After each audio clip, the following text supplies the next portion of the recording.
Dr. Han Fastolf has been, more or less, the guiding light of the Auroran government for 2 years, an important figure in their world legislature, and he is even spoken of as a possible future chairman. The chairman, you understand, is the closest thing to a chief executive that the Aurorans have. Baley said, "Yes, ma'am," and wondered when she would get to the very delicate matter of which the commissioner had spoken. Demachek seemed in no hurry. She said, "Fastolf is a moderate. That's what he calls himself. He feels Aurora and the spacer worlds generally have gone too far in their direction, as you perhaps feel that we on Earth have gone too far in ours. He wishes to step backward to less robotry, to a more rapid turnover of generations, and to alliance and friendship with Earth. Naturally, we support him, but very quietly. If we were too demonstrative in our affection, that might well be the kiss of death for him." Baley said, "I believe he would support Earth's exploration and settlement of other worlds." "I believe so, too. I am of the opinion he said as much to you." "Yes, ma'am, when we met." Demachek steepled her hands and put the tips of her fingers to her chin. "Do you think he represents public opinion on the spacer worlds?" "I don't know, ma'am." "I'm afraid he does not. Those who are with him are lukewarm. Those who are against him are an ardent legion. It is only his political skills and his personal warmth that have kept him as close to the seats of power as he is. His greatest weakness, of course, is his sympathy for Earth. That is constantly used against him, and it influences many who would share his views in every other respect. If you were sent to Aurora, any mistake you made would help strengthen anti-Earth feeling and would therefore weaken him, possibly fatally. Earth simply cannot take that risk." Baley muttered. "I see." "Fastolf is willing to take the risk. It was he who arranged to have you sent to Solaria at a time when his political power was barely beginning and when he was very vulnerable. But then he has only his personal power to lose, whereas we must be concerned with the welfare of over 8 billion Earth people. That is what makes the present political situation almost unbearably delicate." She paused, and finally Baley was forced to ask the question. "What is the situation that you are referring to, ma'am?"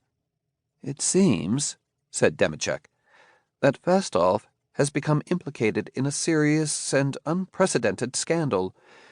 If he is clumsy, the chances are that he will undergo political destruction in a matter of weeks. If he is superhumanly clever, perhaps he will hold out for some months. A little sooner, a little later, he could be destroyed as a political force on Aurora, and that would be a real disaster for Earth, you see." "May I ask what he is accused of? Corruption, treason?" "Nothing that small. His personal integrity is, in any case, unquestioned even by his enemies." "A crime of passion, then? Murder?" "Not quite murder."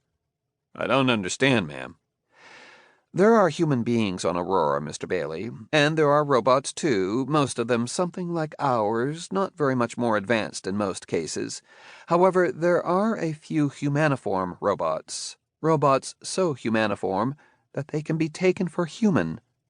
Baley nodded. "I know that very well."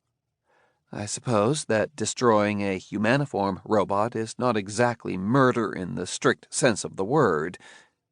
Baley leaned forward, eyes widening.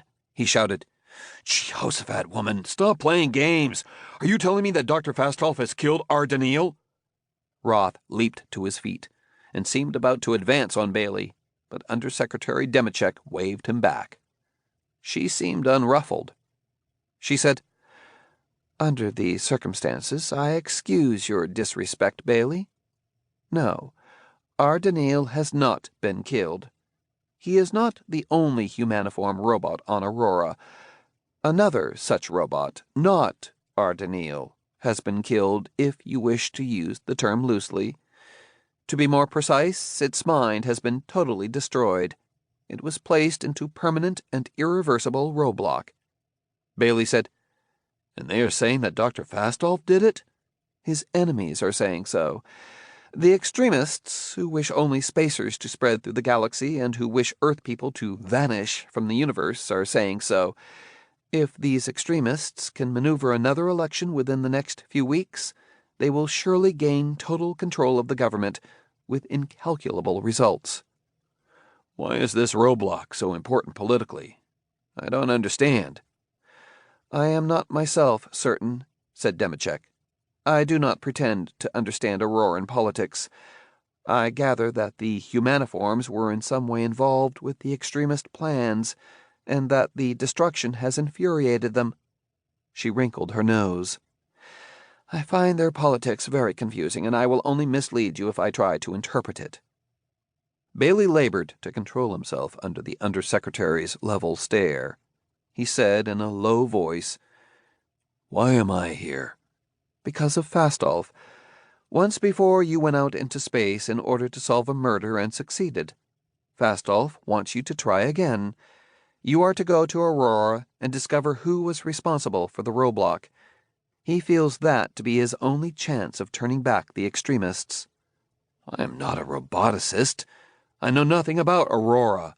"You knew nothing about Solaria either, yet you managed."